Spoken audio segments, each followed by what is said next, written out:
Our guest on Personally Speaking this week is Tamyra Mensah-Stock. Who's that? Well, she just won a gold medal at the Olympics in Tokyo for the United States as the world's greatest woman wrestler. Stay with us.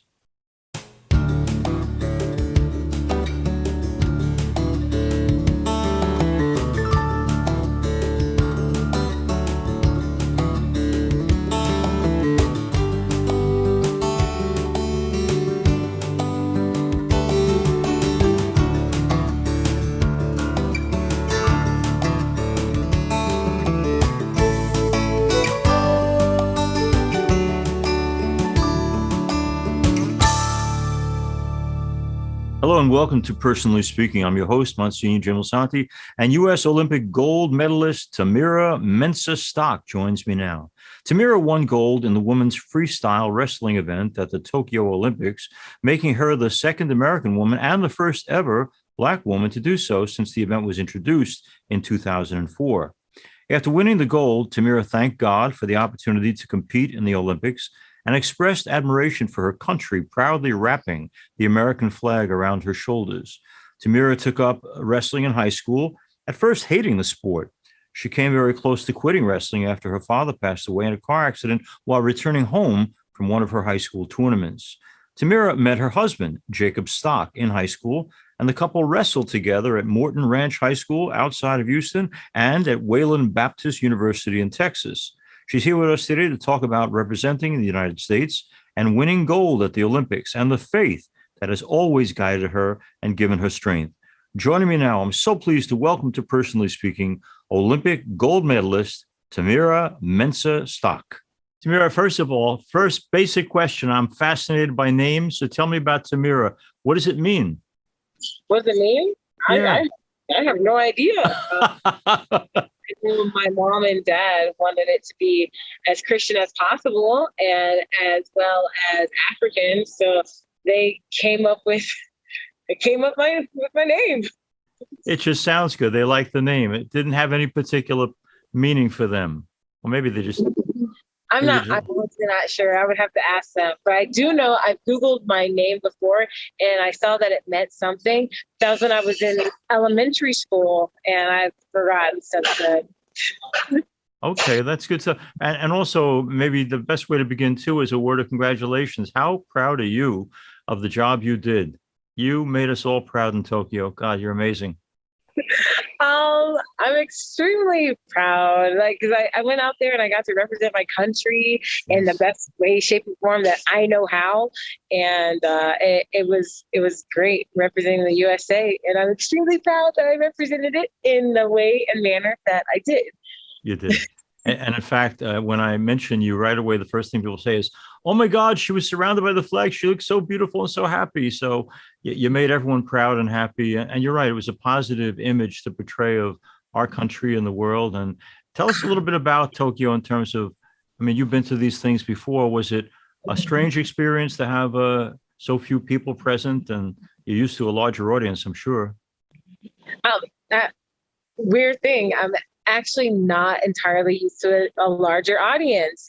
Typically in those overseas tournaments, there's always just a few fans and the athletes and the coaches that are usually in the stands. So I'm used to this. This is exactly where I thrive. But I typically get a little bit more nervous at things like Olympic trials where I have my family and there's like thousands of fans and they're just all cheering, and that makes me more nervous. So it kind of played in my favor to barely have anybody there. Tamyra, I, as a priest, I get to marry people a lot every weekend, and I often ask them to write me an essay of why they married that particular person, because I don't want the talk I give to be some generic talk about love and marriage. If you had been asked to do that, maybe you were, why was Jacob the one for you? Oh my gosh. So I actually prayed about it when I was in elementary school and I wrote down all the values that I wanted in a man. And like how girls are. They're like, I want my wedding to be like this. I want my dream man to be like this. And I did that. And I went through, not hundreds of boyfriends, because good Lord, who could do that? Right. But I went through a few boyfriends and they just weren't the right fit. They didn't really stick. And if I could be totally candid, I always had my sights on Jacob. When I first started wrestling, he was on the wrestling team. And I'd always look at him and go, that's a nice guy right there. That's a nice guy. I don't think he'll like me because it was like a race thing, or I don't know. I didn't think that he would like me. And I would date other people. And finally in college, our junior year, after like years of flirting, like planting my seed, creeping on him, like just going to his job, like randomly, like, oh, I didn't know you were working today. When dang well, I looked at the schedule and I saw that he was going to be at the job. After years, like all of doing all that and planting the seed, he finally said, "Hey, I want to make this happen." And Wow. it's been awesome ever since. So that's why him. And you know, like when I'm a religious person, when you pray about stuff, you kind of forget about it, and it's weird how it pops back up in him. Yeah. What does Jacob bring to the marriage that you find so important? Oh man, calmness, because I'm a little hyper and he's very level-headed. He's more business savvy. Sometimes I ramble a lot. And he's really cool, calm, and collected, and kind of just chill. Like he's almost the opposite of me, but not entirely, because we still have things in common that we enjoy doing. But he definitely brings a maturity that I didn't really have before. I know, right? I'm not mature. Yeah. He just keeps me grounded and reminds me to stay humble, enjoy the journey, and love what you're doing, because there's lots of people out here that don't get to do what I do every day. And so, yeah. He understands you. He does. I feel like he understands me more than I understand myself. It's kind of weird. I go, I don't remember saying that, or I don't think I would do that or react that way. And then sure enough, I react that way. Like, no, he knew. Dang it. Isn't that great though? And does he share too? Because you are pretty upfront about the fact that you're a woman of faith. Is Jacob also a guy who takes seriously the whole God question? He does. He does. When we first started out, he wasn't too adamant about it. But as we continued to grow in our relationship, his relationship with God also continued to grow. And now he is fantastic. He is definitely somebody that I trust to lead our family and our family in Christ. And it's great. It's good to see that I can trust that God has put a leader of my household in place, because I don't want to do it. Yeah. I want to play video games. So it's great to just see him grow. I saw him get baptized. I was so Wow. happy. That's wonderful. That's wonderful. There's a Broadway musical that was called Miss Saigon, and one of the more powerful songs in the show was "Why God, Why," and expressing frustration with God. For those who don't know, listening to Tamyra, that she had a dad from heaven who was the best, who was totally in her corner, loved her, supported her. And on the way back from a wrestling match, he was killed in an accident.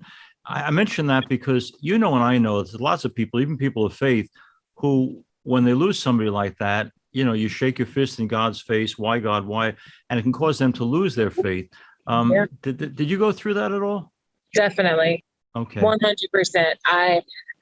The summer before, I actually went to a Christian camp where I had got baptized, and I was a constant churchgoer, and man, I was living on top of the world as a teenager. And that year before I had got baptized, and I was feeling great. And when it happened, didn't go to school, wanted to quit wrestling. Wow. I didn't talk to God at all. I was extremely hateful, and it actually took a few years to really trust again. But then sadly, I ended up losing my grandpa, my dog, my best friend, and I got to not witness, but I found one of my teammates who had committed suicide, who I was trying to help. Got the pleasure of finding her after she had did it. there was definitely like a lot of, oh my gosh, there was definitely a lot of testing of my faith. And I don't know how or why, but I constantly would just come back to my faith because it helped me to get out of all the funk that I was in. Because it's depressing. Like when you lose somebody like close to you, it's people know it's hard.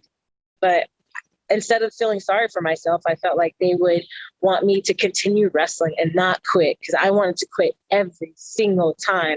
Not just the simple fact because wrestling is hard, because it is extremely hard and it's frustrating when you can't get something. But it's hard in general. And so just all that frustration just weighing me down, I knew that they didn't want me to quit wrestling. So I kept going for them. But then I kept going off my fun. So yeah, that's one of the messages that I also want to get out is people who have lost people extremely close to them. Yeah.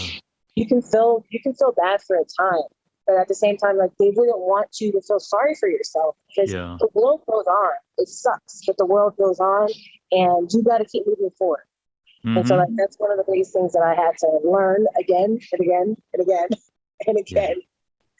I admit, Tamyra, my prejudice in that I do believe in life beyond this life. I do believe in heaven, no doubt about it. So I'm pretty sure, I hope you are too, that Dad was watching in Tokyo and he knows you got the gold, right? Yes, he 100% knows. I dream about him all the time. He tells me he never left me. He's always here. I don't know. He says, I don't know what you're talking about. I'm right here.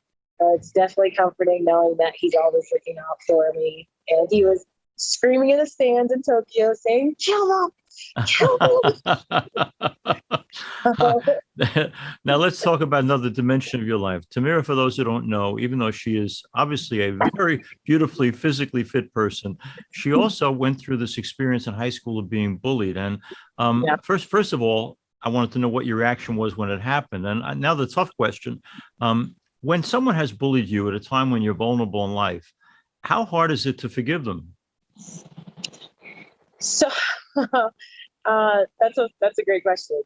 So I was actually also bullied in elementary, and the way me and my twin handled that is we just went and told our mom, and our mom went to go talk to their parents, and we ended up becoming friends with them. And now fast forward to middle school, I got bullied as well, and it was from a person that I thought I could trust with my secrets, and I know betrayal.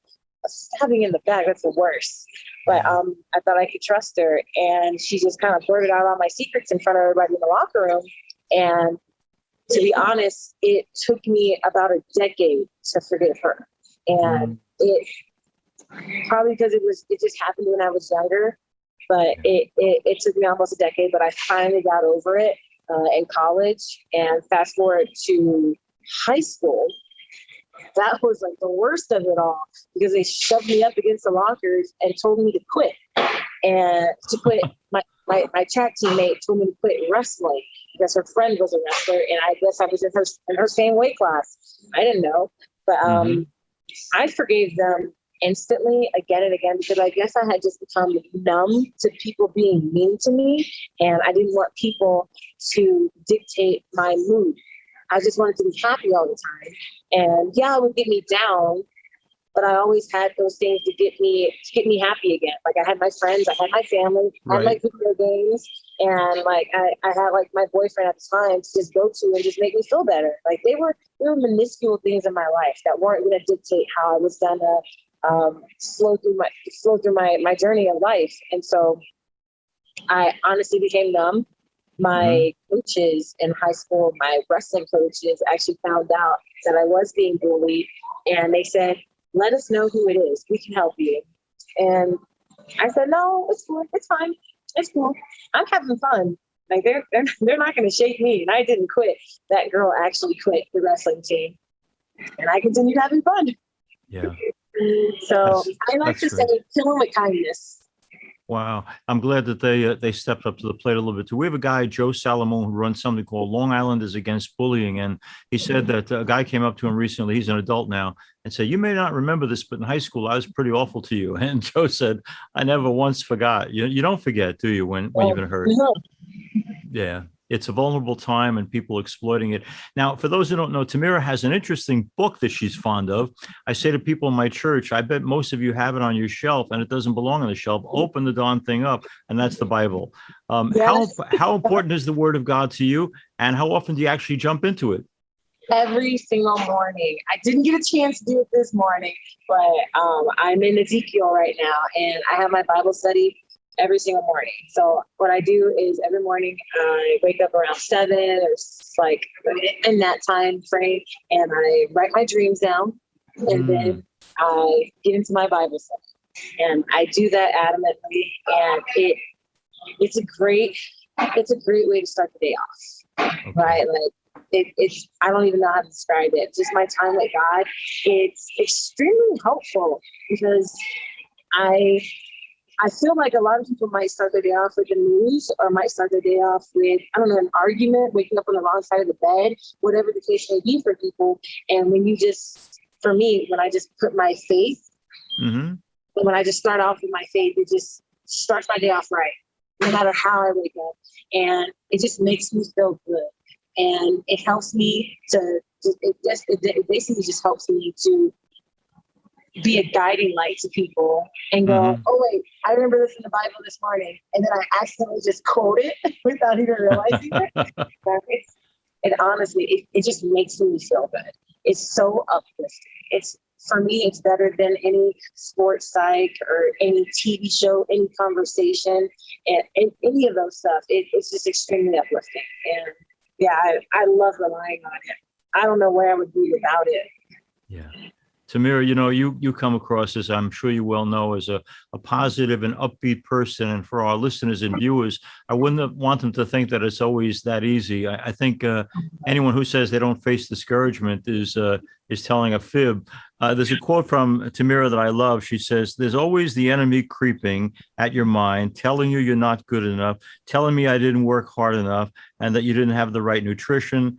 And when times of discouragement happen, for everyone who goes through that, is there a way that works for you to climb out of that and to hope again?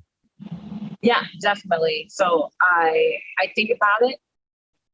Of course, we all think about it. And instead of pushing it away, Adeline Gray had told me it's okay to feel those emotions. It's Okay. 100% okay to feel those, but it's not okay to stay there.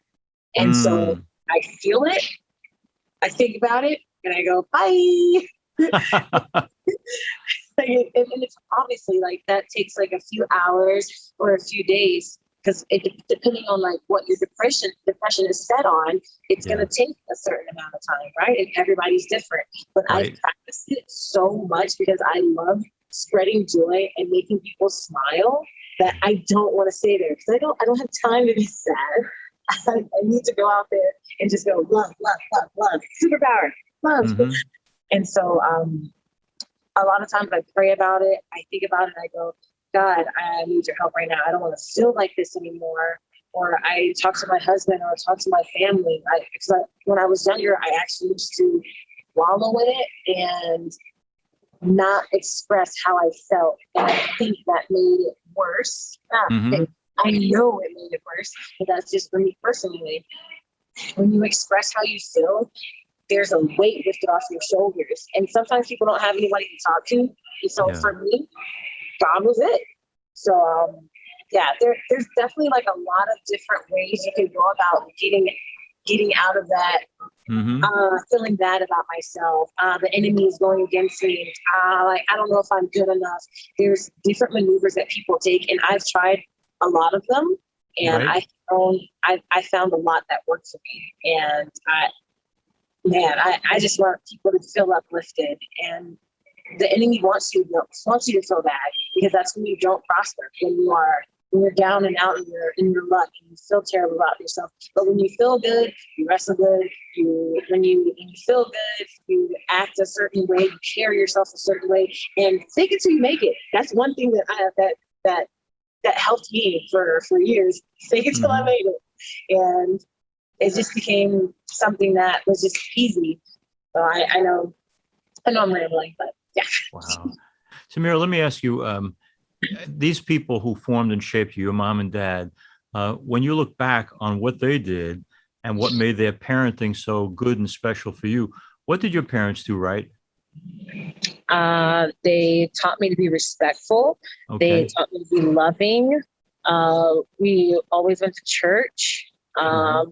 We we looked at what was in front of us and accepted it, and we valued it. Like regardless of the situation. And my mom made sure she put us in situations that where we weren't going to be, I guess, down in our luck. And she was like a single parent, and she tried. She did the dang thing. I will say that she did a very good job. But yeah, my parents did a lot of things right. My dad would always smile, always be laughing, just take care of my needs, anything I needed, anything my mom needed. If there was any financial desire that my mom had, he'd go, here you go, I got you. So, I know he spoiled me rotten, like rotten. But yeah, there's a lot of things that they did right. And I think one of my favorite things that I know my dad did right was that he didn't spank me, and he didn't discipline me in a normal way. There was only one time he punished me, and he plucked me on the forehead, and it hurt like a mother. And I was really upset about it, and I didn't want to disobey him ever again because he had some strong fingers. And for our listeners and watchers, Tamyra not only loves and treasures and respects her mom, but she used her gold medal as an opportunity and the opportunities that came with that to give mom a special present. Tamyra, tell us what you got, Ma. I am getting her a food truck, but yeah, but I don't even have to get her a food truck anymore. Cruising Kitchens, Cameron Davies is actually going to be making her a food truck from scratch. And that'll be done in a couple months. And it's going to be the food truck of her dreams. And it's something that I literally could not have ever done. I wasn't expecting it. I wasn't asking for it. I just said, they asked me what my plans were. I told them because I'm a person that's true to her plans. I try to stick to that. And then they were like, cool, we'll do that for you. Oh, how great is that? It's going to be incredible. So I feel like my mom totally just won the Olympics, and I'm making true on my promise.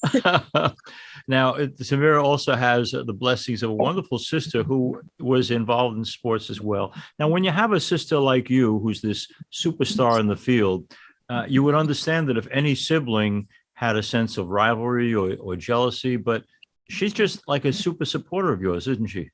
Yeah, 100%. And she loves wrestling more than me. Like, yes, like 100%. Like her dream, all her dream was to wrestle internationally. And it was taken away from her when we had both made the university national team or the university world team, where we were going to actually be wrestling in Turkey. They said that we couldn't go, and we were gonna compete together. But she's one of my biggest supporters. Like, she tells so many people about me because she got injured in high school. For 2 years, she was injured, and she became the second state champ that our school ever had. And I was first. And so I know she lives vicariously through me. And yeah, she doesn't have a jealous bone in her body. I tell people all the time, wow, I'm the mean twin. She might be the grumpy one, but I'm the one that you should worry about. She is very, very, very nice. Isn't that great? I'm not kidding. I had anger management issues as a kid. She is so sweet. I kind of compare my husband to my twin because, again, we're different as night and day. And yeah, they have the same characteristics. Hey, I have a two-part question. It's all the same question in a way. I don't know what your plan is for the next Olympics, if you want to go for that or not, but I'm thinking of my friend Mike Komisarek, who retired recently from hockey. And he said, from the age of 6, hockey was my life. Now I'm not sure at 37 what I'm supposed to do. what does a person who's a world champion wrestler do beyond wrestling? What's the plan, Tamyra? So this is something that, so somebody told me years ago, it's lonely at the top. And I immediately like turned my nose up, my eyes up. I was disgusted with that. I thought to myself, it's not going to be lonely at the top for me. I'm going to have fun and I'm going to be more than just wrestling. And I ended up getting married. I'm a Christian. I'm a wife. And after wrestling, I have a lot of plans. Like, Good. I want to be a D1 women's college coach. I possibly want to go into the WWE. I want to start a daycare like what my dad did. I possibly want to be a stay-at-home mom and like have like quintuplets and twins and such. Like I've got all these plans. Like I want to own homes. I want to be like a real estate agent. Like there's lots of plans. Like life has so much to give me. I'm gonna have fun with this. I'm not just a wrestler. This has just been an avenue at which I've taken, and it's been great. But once it's done, I'm gonna move on with my life and hope for the best. There's a wonderful book by Father John Powell called "Fully Human, Fully Alive," and that's you, Tamyra. You are fully human, fully alive, and seize the day. Carpe diem, seize the day. Good for you. And you realize that everything you have and everything you hope to be is God's grace. And what a wonderful thing to know what the source is, to be grateful to your parents, to be thankful for your sister. I know you know this, but you are one heck of a superhuman being. And thank you for sharing your time with us, and praying for you to have the fulfillment of all your dreams and hopes. And thank you, Tamyra, for everything. You're the best. Thank you for having me. As we end today's program, I want to thank you all for being with us. If you have any questions or comments, you can reach me at personallyspeakingpodcast@gmail.com. To go see past episodes of our show, go to YouTube and search under Personally Speaking with Msgr Jim Lisante. And don't forget to click like and subscribe. Personally Speaking is also available as a podcast on personallyspeakingpodcast.buzzsprout.com. Or for past shows, go to www.closeencountertv.com. And again, click on the radio button at the top of the page. You can also get our shows at www.ollmp.org.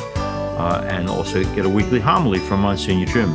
Personally Speaking is also on Facebook at Personally Speaking with Msgr Jim Lisante. And we're also now on Instagram at Personally Speaking Podcast. Personally Speaking is made possible because of the support of so many of you. Thank you for your help and support. I'm privileged to serve as host and executive producer, Personally Speaking. Our producer is Lisa Jandovitz. Thanks so much for joining us. We'll be with you again next time on Personally Speaking.